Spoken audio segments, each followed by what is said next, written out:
I think if I hear you call me Becky one more time, six-pack, I'm gonna pop your tops. All six of them. Who are you?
Hey, this is Matt once again. This is another paid request, this time for Joseph, and it is for the remake of The Magnificent Seven. Now, of course, originally there was a film called The Seven Samurai, which I know I still have not yet to see, and then that got an American remake to the original Magnificent Seven with Yul Brynner, which I could really get into. I just could never get into the older Magnificent Seven. And then that was remade to this, which is directed by Antoine Fuqua, who did Olympus Has Fallen and Training Day and Tears of the Sun, which I enjoyed. You got Denzel Washington, you got Chris Pratt, Ethan Hawke, so definitely a Training Day reunion with Ethan, Denzel, and Antoine Fuqua directing. You also have Vincent D'Onofrio. And the story is very simple, very straightforward. The bad guys come in, they want this town, they don't want to sell it cheap to the people, because they're bad guys, so we're gonna buy the shit, it's gonna be cheap, now get the fuck out. They're like, no, we're not gonna sell it.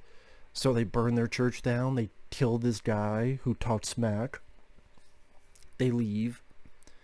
The villain's played by Peter Sarsgaard, who's a pretty decent character actor.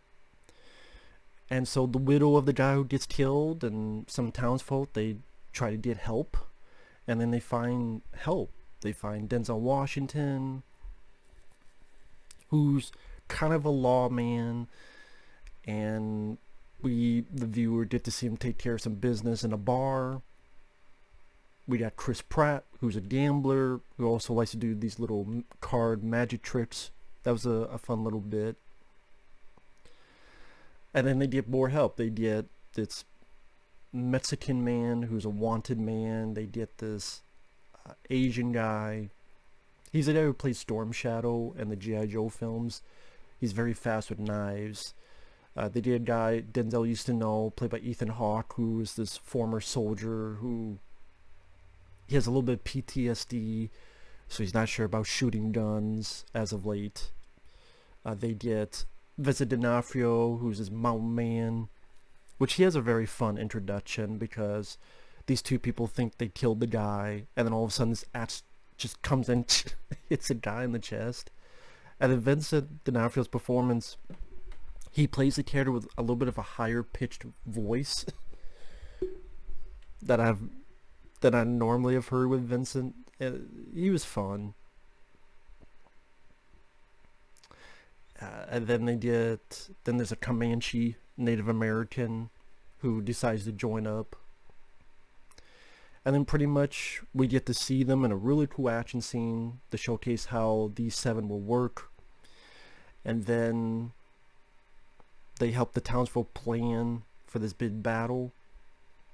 And then you have a pretty damn good battle sequence at the end, which goes on for quite a bit. pretty elongated battle sequence. And although there's a couple CGI enhancements that I didn't care for during that sequence, overall it's fairly well directed by Antoine Fuqua, with some unexpected surprises, which I'll get to more in spoilers. But overall, I liked it. I thought it was one of the better westerns in recent years. And the fact that it didn't do anything, granted, new, creative. There's nothing... I can't really say if you see the film, you go, wow, I've never seen a film like this before. I mean, number one, it's a remake. Number two, Antoine Fuqua pretty much said, I want to put the tropes of westerns into my movie. So you have the land baron who burns the church of the town. You got the lead man who has a past where family has been killed, and there's a little bit of revenge against him and our lead bad guy.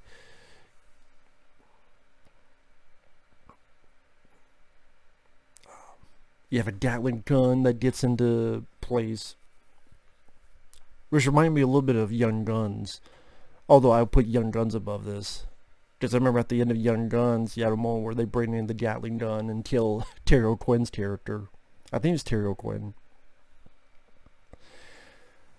But what made the film work is I liked some of the characters. I thought it was a pretty decent looking film.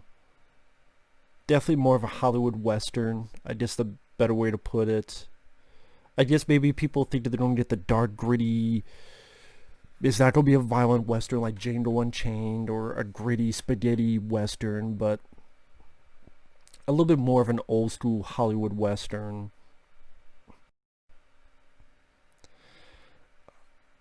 There will be people be like, well, what the fuck? Like, they got a black guy and a white guy and a Mexican guy and a Native American guy, and that didn't bother me at all. Some people be bothered by that, like, is it PC agenda? I didn't see that. I'm just bringing that up because I'm sure some people will bring it up, but I didn't see it that way. I thought Chris Pratt, he was fun. I thought he had a bit more life in here compared to, say, Jurassic World. I'll say that. Denzel, I thought was nice in the lead. Other characters, like I said, Vincent D'Onofrio, he was a bit of a fun character. He had a tendency to rush on people and hit him with his hatchet during the fight scenes. The Comanche, he didn't have much to say, but he's pretty badass. Mainly he shot with a bow and arrow, which is cool with me. I like the look of him too, with the red face paint. Thought that was a nice... It stood out visually. I like the guy with the knives. There's a point where he's teaching these guys how to use knives, and he's going really fast. The other townsfolk just like, forget that. And the guy just pissed, what are you doing? It's easy. It's a bit of a long film, but it didn't... The length of the film didn't bother me too much in this instance. I like the scene when you see them all in action the first time, because it shows how deadly of a unit these guys are. I like that each get their moment to shine. So if the Comanche gets his moment to shine, then Vincent D'Onofrio, then Denzel. And Denzel kicks a lot of ass. And I'll be honest, I enjoy this more than both of the Equalizer films. Because funny enough, like, they all have probably around the same running time, but I felt this film went faster of a pace compared to the Equalizer films. Like the Equalizer, the first Equalizer, the ending looked like it ran on for an hour. That's what it felt like. Like way too stretched, and it felt like it had multiple endings. Like it ended, no, then it ended, no, then it ended. Equalizer 2, I went, well, everything's in the trailer, so I found no surprises. Here, maybe because I was enjoying the other characters, and there's some characters don't get much to them. Like the Mexican guy, I didn't care for it because there's really nothing to the guy other than he's a Mexican. If you were to ask me anything more about the character, I can't tell you, because there's really nothing else to the character. I liked the Comanche, but that's mainly for superficial reasons. I like his face paint, I like that he shoots with a bow and arrow, but do I know anything about the Comanche? No. So that's one thing I could say as a detriment is I like some of the characters, but mainly for, like I said, superficial reasons. I didn't really get to know much about any of them. This is not a movie that really delves deep into its characters. And if people are wanting that in the Western, they're going to be disappointed in a film like this. But if you want just more of entertainment, and in this instance, I was fine with that. If you want an introspective Western, you can watch Unforgiven. If you want a Western that's just a bit more of a straightforward, you've seen it before, but kind of give you what you want, this may be your movie. And like I said, you have the badass scene where the Comanche shoot arrows, then Denzel is shooting, and then Storm Shadow, it's not Storm, but it's not. But Storm Shadow's throwing knives and slicing folks. And then when they're training the town folk. And then, like I said, the finale is like 20, 30 minutes. I mean, it's an all-out battle. You had Denzel kicking ass with a rifle, and this is bad Native American, and the good Native American, the Comanche, fucks him up. It even says, "You're a disgrace." It's like, oh, shit's on. And I will admit, in the finale, there were some surprises, which, spoilers, starting now, spoilers. It was a bit surprising to me to find out who lived and who died, because of the Magnificent Seven, the three that live are Denzel, the Comanche, and the Mexican. Chris Pratt, I was surprised that he died, because what happens, I mean, dies in a blaze of glory, no pun intended, where there's a Gatling gun laying waste to the town, he gets up close, he's been shot, you think he's dead, but with a sleight of hand he gets out with a dynamite and throws it and fucks everything up. That was pretty badass, I gotta admit, that was pretty badass. The Mexican being one that lived, just because of the seven, he was my least favorite, because I don't know the actor. I can't tell you anything about him. His shooting style, the way he killed people, I know that sounds weird, but like compared to the Comanche and Vincent D'Onofrio's character, there's really nothing to the guy. Like, I didn't care about him. I didn't give a shit one way or another. So the fact that he's one of the three that live, I thought I would have preferred Storm Shadow. I would have preferred Ethan Hawke. Like, I would have preferred someone else in that place. So that's one of the complaints I have, is I would have preferred someone else. And like I said, I know it sounds weird, I keep saying it, but the only way I can describe the Mexican guy is that he's Mexican. So there's really nothing to that character. Another complaint, I thought the showdown Denzel has with the villain was kind of lame. Disappointing, considering all the craziness that happened during this battle, which is well staged. Aside from some CG enhancements, it's fairly well staged, with a lot of the characters getting their moments in, especially Denzel. And then the showdown, Peter Sarsgaard like shoots the gun out of his hand. The guy crawls to his church. Denzel's like choking him. Peter Sarsgaard's going to get a gun out, like a hidden gun, and then the widow of the guy he killed at the beginning shoots him. And I get why story point.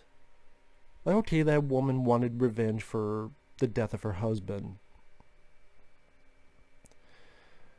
But at the same time, I don't care. I would rather have had Denzel blow his brains out. I would rather have Denzel punch the shit out of him and then crack his neck or impale him somewhere in the church, or I just would prefer something else. Again, I did it story-wise, but I'm like, I don't give a fuck about the widow. That's another thing. I don't give a fuck about the widow character. I did not give a fuck about her. I didn't think she was that interesting. I didn't give a fuck about her conversation with Denzel. So I didn't give a shit about her. I didn't give a shit about the Mexican guy. Peter Sarsgaard as the villain was okay, but he disappears what feels like an hour. And it's like, oh shit, yeah, that's right, it is Peter Sarsgaard, because maybe not for an hour, but if for a while, because after the beginning, it's getting all the people, then the first action scene, then info gets back to the bad guy, and that's when you see Peter Sarsgaard again. So I don't mind him as a villain, but I wouldn't say he was a fantastic villain. I mean, he's not Gene Hackman in The Quick and the Dead or Unforgiven. He's not Jack Palance in Young Guns.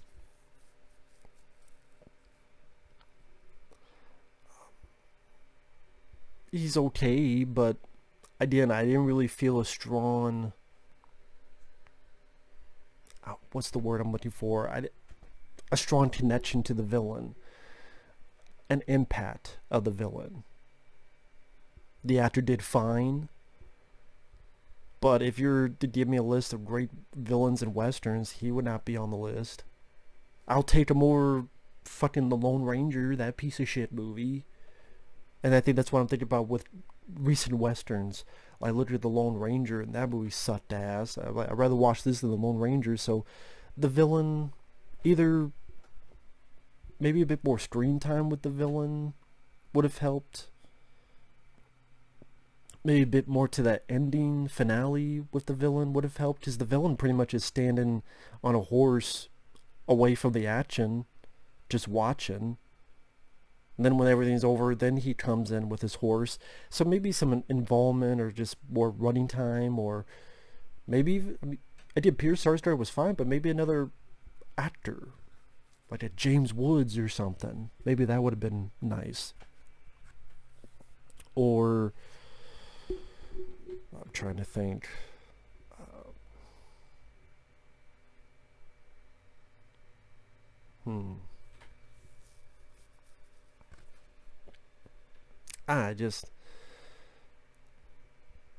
That, the widow, the Mets, they seem like the weakest characters to me. But for most of it, I liked a lot of the Magnificent Seven. The pacing worked fine for me. Chris Pratt, I thought, had some fun lines of dialogue, which I don't want to spoil. I thought he worked well. I thought it's not wall-to-wall action, but when the action happens, I thought it was rather satisfying and well choreographed. An overall fun time. I thought it was a fun western. Has its issues. Not the most original movie. But I would say I like this more than the original Magnificent Seven. Maybe because I like the cast in this more, for the most part. Maybe because I like the action more. I'm a sucker for. But yeah, I like this more. Yeah, I thought it was one of the better Antoine Fuqua films of recent years. But with that said, thanks for watching. Take care. We'll see you guys later. Bye-bye.